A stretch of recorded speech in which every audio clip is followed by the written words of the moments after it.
So you work in the Monroe IOP, I do. and but there are people in Shreveport that are going to see this. So why don't you tell them who you are and what got you into recovery?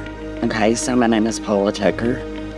I got into this because I am in recovery, and so I'm going to help them heal.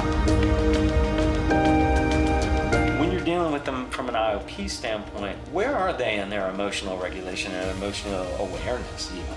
All over the place. Yeah. And most of them are angry, because anger is the safest emotion. Yeah. Underneath that, what do you think there is there?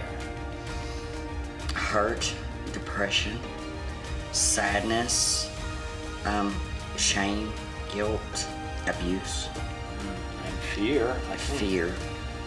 Fear is probably one of the biggest things they run from to anger.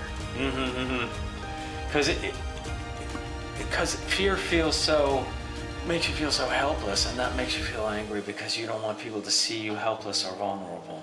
How do you help clients deal with their emotions? One of the biggest things that I tell them is feelings are not fact, and they don't define us. We talk about emotions, we do role playing sometimes. And last week we did the roles.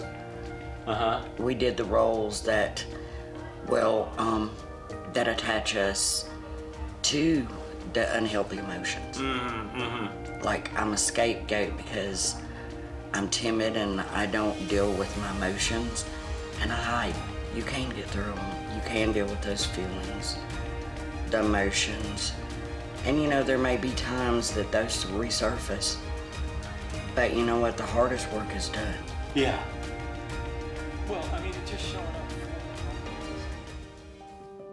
So I'd like to thank our IOP counselors for sharing their thoughts on this week's topic. My name is Morgan Moulthrop. I'm the curriculum director here at Nova Vital. So now it's time to dive into our workbook and see what it offers us on this subject. First, on the first page, it reminds us that emotions like anger, fear, guilt, and shame can drive relapse when we don't understand them. Anger, for instance, is powerful. It can raise stress, strain relationship, and mask deeper emotions underneath.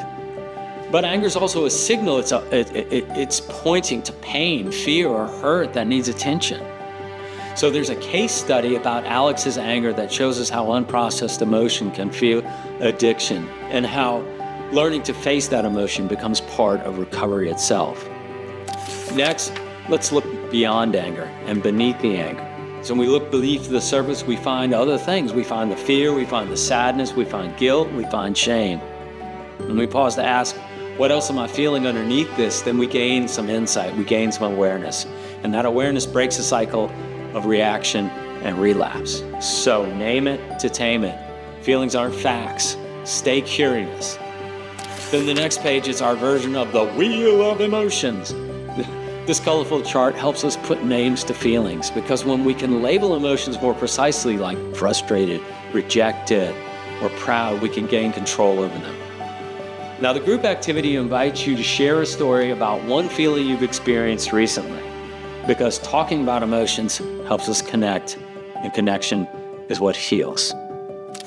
The following page is one of our natural reflections about growth.